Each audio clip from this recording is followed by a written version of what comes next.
Well, welcome to the podcast, Kitty. Hello. How are you doing? Yeah, lovely to be here. I'm a little bit sleepy today. I got up at 3:40 to go down to Hamwall on the Avalon Marshes to hear the Bittern, which was lovely. But Did I you hear them? now I did heard lots of Bitterns, which Oh, was great, and a brilliant. cuckoo, and I saw my first swift of the year, so it was a really good morning. But Awesome. when you hear like an alarm go off, like a car alarm or like a doorbell or something, and then it goes off so many times that afterwards you can kind of hear it in your head and you're convinced it's there. I'm back in the middle of Bristol now and I'm hearing bitterns You just got everywhere. that. It's so You just weird. got that. Yeah, I'm like, is that no, it must be just like some machinery somewhere. Well, I think how you feel, I probably look because I've just been out on a shoot filming fish eggs, so I'm a bit scruffy. So if you're listening to this, you won't notice. If you're watching this on YouTube, you'll think I look like Wurzel Gummidge or something. But yeah, I'm. There's no hairs and graces on this podcast. I was looking up on your website because there's a lot of stuff in Cornwall. Did you go to Falmouth Uni or No, from? I didn't. No, You I didn't. went Oh, to okay. so I'm from down in Somerset. So I'm from down kind Yeah. of southwest Somerset. And have moved all the way up to Bristol. But I went to Warwick University in the middle, and then came back down here. So I love the West Country though. Oh, okay. So it's just you've got an affinity for Cornwall, and that's why you're down there a bit. Yeah, I mean it's not so much it's Cornwall, Devon, Somerset, all Okay. around here Okay. is just yeah, I love it Yeah. around here. Yeah. It's a nice place to live. Definitely. I do. I used to live in Cornwall for a few years, and Oh, did you? yeah, I went to Falmouth Uni, so I was down there. So if I could go back, I'd love to. I think once you live near the sea, it's quite hard. I mean, I'm pretty much as far away from the sea as you can possibly get in the UK at the minute. So it'd be nice to go back at some point. But obviously, what a lot of people will know you for is the songs and the songwriting that you do. And I just wondered why use nature as a theme for your songs.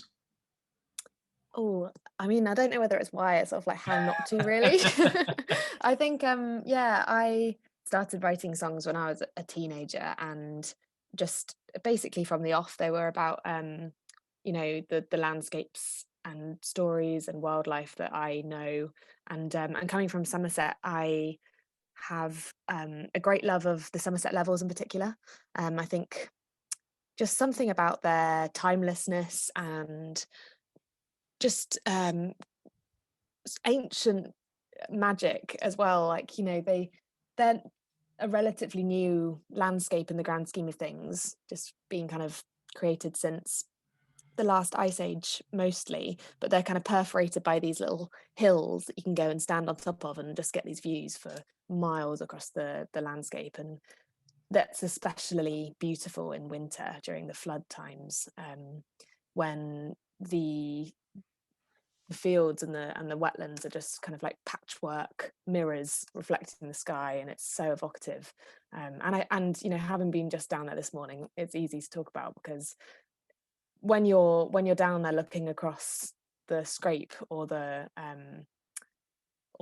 flooded wetlands, it feels like you're taking like a glance back into time and across um could be like 6,000 years ago, and you're hearing the bitterns calling and all of the other crazy scooting and clattering of all the wildfowl across the water. um, Really feels like you could be back there in Neolithic times. Yeah. And Yeah. Yeah. yeah, so that's one of the things that kind of really feeds in. But I think really when it comes to songwriting, my use of songwriting, I think, is to try and get to grips with our place in the natural world, and how humans and nature kind of intersect. And I use that very very loosely because I think it's really weird saying nature and humans as if we're two separate things, Yeah. Yeah. Yeah. um, when really it's kind of being a part of nature and not detached from it. So that's what I always kind of try and do with songwriting.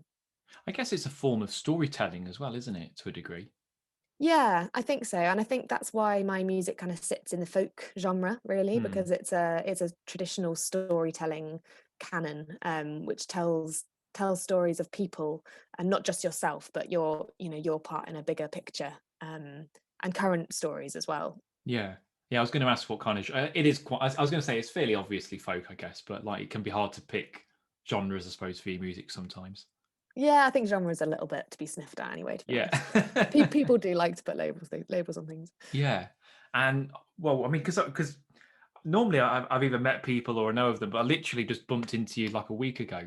And then I thought, oh, a songwriter, that'd be really good for the podcast. And so to just give some background to that, myself and Kitty were at an Eel release on the River Severn. And Kitty performed a song about eels, which, there can't be many. The only one I can think, probably showing my age a little bit, is Mighty Boosh. I remember they did a song about eels on that. But apart from that, there's obviously Kitty's song. So out of all the creatures to sing about, why the eel? Oh, I love eels. Good. It'd be I yeah, awkward if you said you hated them. I got really into eels a few years ago when I did I went out with a couple of elver fishermen one night in February, and we went down to Weston-super-Mare, to Uphill, where there's some big kind of sluice gates that the eels kind of can't make their way upstream. Um, and this is at a stage when they're, I mean, you obviously know all this, Jack, No, but yeah, obviously, yeah, go for it. they've just arrived in Europe from the Sargasso Sea all the way across the Atlantic, and they're tiny miniature see-through noodle-like glass eels, what we call glass eels at that point. And there's something incredibly magical about the fact that these tiny scraps of life had come so far, and also it's part of a process that's been going on for so long throughout history. And I find it incredibly reassuring to think of that centrifuge that drives all of these things around the planet, these migrations, from the eel to the swallows to the seasons changing, to the tectonic plates beneath our feet gradually shifting, and our place in that as well, and our human movement. And I think there's so many issues that the eel faces on its journey upstream, like physical obstacles like the barriers of dams and weirs, and the trafficking element of illegal Yeah, wildlife eel crime. mafia, yeah. Yeah, and also the loss of habitat from climate change and our industry as well. All of those things seem kind of weirdly reflective of our own human plight, from our own questions of belonging and rights to land to issues of human movement. And I think they're quite sort of emblematic of a world that is fracturing, not just for the eel, but for us as well. So it's one of the, I kind of see the eel as incredibly, as it were, I mean, it's talked about as an indicator species, isn't it? With, Yeah. the health of the rivers and health of the planet as a whole. But the other thing about eels is that they're just so mysterious and intriguing, and they've been baffling scientists for centuries, and we still don't really know a lot about them. We've never seen them breed in the wild, which is crazy. Yeah, Um, yeah, it is. Something and that you yeah, could be seeing, in our local ponds and rivers, and no one's ever seen them breed. So there you go. Yeah, I mean that's obviously why they're being trafficked around the world, is because they're kind of caught at a young age and then shipped across or flown across in these suitcases to Chinese eel farms where they're grown on for culinary purposes, Yeah. which is really crazy. But yeah, so and I think also there's a bit of an underdog status about them. People see them as a little bit sinister and scary, and they're living at the depths of these dark places. It's a And serpentine as well, I guess, isn't it? yeah, something Yeah. a bit Loch Nessy about them. Yeah. People were kind of interested, but yeah, I mean, there are so many interesting things about eels that I find very compelling. But I think the main reason from a songwriting perspective is that kind of that reflection of the movement of everything on the planet, and and how actually comforting that can be as well. I find it quite comforting to think of these things that are going to happen every year, and that Yeah. I'm part of something like that.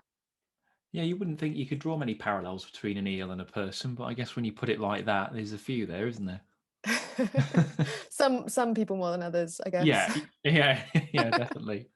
And I was listening to some of your songs as well, and I know some of them you include field recordings, don't you, like water and birdsong. And I wonder, does nature have a rhythm to it, or is there something that you're listening to when you listen back to those recordings? Like, is that just that specific note of a blackbird or that riffle, or is it more random? Do you just think, oh, I'm just going to take that clip and overlay it with some music?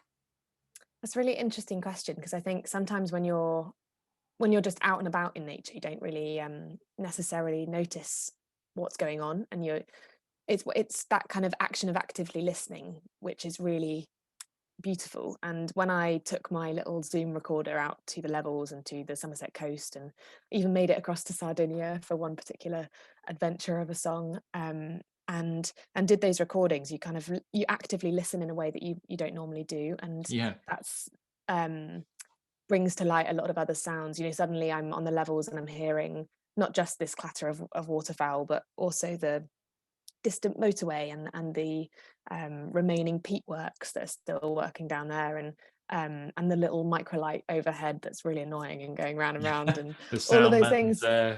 nightmare, aren't they? Nightmare. Oh, yeah, and all of those things kind of come to light, and it's that texture, and you don't necessarily pick apart if you're just out. But yeah, I wonder if it is some sort of tempting rhythm or timbre or something. But for me, it just injects me straight away into those places. So, and that actually, after having made the album and recording these places, I think because specifically a lot of my songs are about place, and there's a real sense of place there, and um, I like the idea of kind of collaborating with those places in a way, Yeah. Okay. having their voices there as well. But yeah, then I started. I managed to get a sampler that enables me to play those sounds live on stage. And Uh, that's a really great feeling of being in a dingy basement venue in London, playing the sounds of the levels to these yeah. people that have never been there, and suddenly taking that place to them as well. Is that, and my music knowledge is bloody awful, but is that the thing that Ed Sheeran used, like the foot loop thing? Is that the same thing It's or not not? quite the same, no, but No. he probably could do it with that. So the looping pedal is when you kind of play something live. So you'll play a little riff, and then you'll Yeah. record that, and then you'll play it back, and you can play on Ah, top of okay. that, which is That quite makes cool way because it's more all kind of sense. live, yeah. And Okay. whereas I can if I could get a Bittern to come up with me to London, then I could maybe do that, but That would it be would a all show, wouldn't it? be You quite know, dependent on like whether it was feeling, like performing or not, bitten which on is the difficult. bass. Yeah, that would be great, wouldn't it? One day, who knows? Get them a bit more common. Have you got any musical inspirations? Are there any artists or anything musically that inspires your work? Yeah, I think when I was growing up and starting playing guitar, I had this amazing guitar teacher who's still a good friend, and he kind of threw me in the deep end, and when I started learning when I was 11, I'd never picked up a guitar before, picked it up the wrong way at first, and he was like, right, you're going to be on stage performing in 2 weeks' time. We're going to do, I think we did like Nora Jones or something. Um, so he taught me Nora Jones, and I performed it in 2 weeks' time, and it was that kind of, I think, yeah, being dumped in the deep end is really great at that age. But I also, I learnt Streets of London, Ralph McTell, which is a bit of a classic, but it's a great song. And also Anne Briggs and Tim Buckley as well, and a lot of the folk singers of the 60s and 70s. There's an amazing wealth of English and well UK, Great Britain, British performers, I guess, from that time that were touring around and gathering a real audience for themselves, and I love a lot of that music. Oh, cool. And I guess likewise, are there any natural? I mean, you've kind of already covered this, I guess, with mentioning Ham One Somerset levels. But are there any natural or nature inspirations? I suppose. Is there anything in nature that just makes you want to pick up a guitar and write some music? Yeah, I think there are loads of specific places, from West Hay, Catcott, Hamwall, Shapbrook Heath, all those places down on the Avalon Marshes that have a um, ancient magic to them, but also the Somerset coast at Steart Marshes, where the River Parrett opens up into the Bristol Channel. That's an amazingly evocative place, and a really good example of how man can work with landscape to help nature and man, kind of thing. Steart Marshes is one of the largest habitat creation schemes in the country, and it's an amazing wetland area of salt marsh. And I think salt marsh is one of those in between places, it, literally standing between the coast and the land, and when the tide comes in across the salt marsh, it absorbs the power of the water and acts as a kind of buffer for the land behind it. And that whole area is known for flooding over the millennia, really.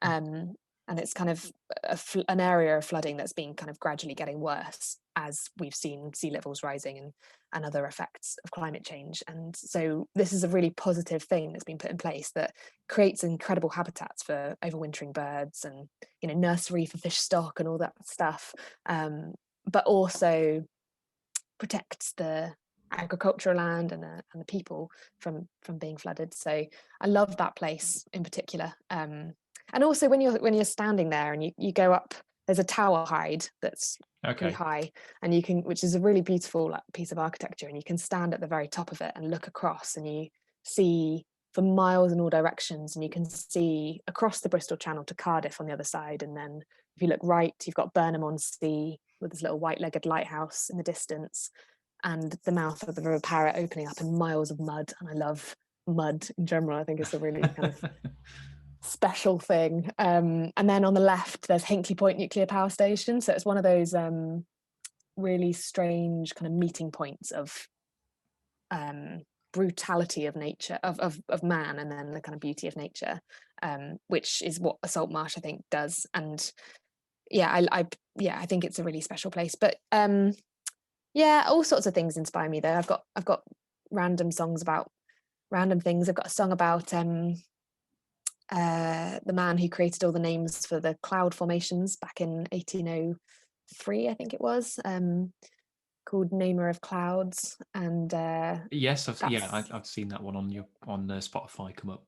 That was quite a fun one to write, and getting in the head of this person who obviously grew up at a time of scientific discovery. And I find it quite interesting, the idea that we have to put names on things, and as humanity, and what is it about that is it a case of kind of like staking a claim on and controlling something beyond us. So that's kind of what that song's about. Yeah, I guess we can't help ourselves, can we, to agree? We got to name things. Have you got obviously you're working in nature and writing songs about animals and natural history and things like that. Have you got a favorite song about an animal or nature? Is there one that sticks out? Not necessarily your own. It could be somebody else's. If there's a song out there that you think, well, I really like that. It's really catchy. There's lots of great songs out there. I mean, I love some of Chris Wood's stuff, and I love some of Kareem Polwart's things. And there's a great band called kind of collaborative band called Spell Songs, which was part of the Lost Words project, inspired by Robert MacFarlane and Jackie Morris's book. And that's an amazing source of music about, you know, responding to nature and our loss of it as well, I think. For myself, I think I have a song. It's not quite about an animal, but it was inspired by an interesting clam, which is found in the Mediterranean. It's quite a rare. It's the noble pen shell clam, and it produces this kind of. It secretes these filaments, which is what anchors it to the seabed in the Mediterranean. And historically, these kind of seaweedy, it's called byssus, this kind of anchoring filamenty stuff. Like a beard. Is it a beard? A beard. Yeah. I said that would have been easier. But so this stuff has historically been kind of taken and transformed through ancient craft practices into a thread, which is then used in textiles. So it's an amazing story, I think, of this ancient creature, but also this living practice that lives alongside it, and it's dying out as an art form, partly because the clams are endangered and now they're protected, but also because no one really wants to do it anymore, I think. And there's a sea oath around that area which stops people from selling anything made of sea silk. It's called sea silk. This stuff. What was the name of clam again? It's called a noble pen shell clam. Or that's Pinna Nobilis. That's a tricky one to work into a song, surely. I haven't got the name of the clam in the song. Okay. I was going to say sea silk. I can see how sea silk. that might work quite nicely, but noble pen shell, I don't know. Maybe if you were catchy. You could think of something. You mentioned you were up at 3 this morning for bitten. So would you describe yourself as a birder? Yeah, Yeah.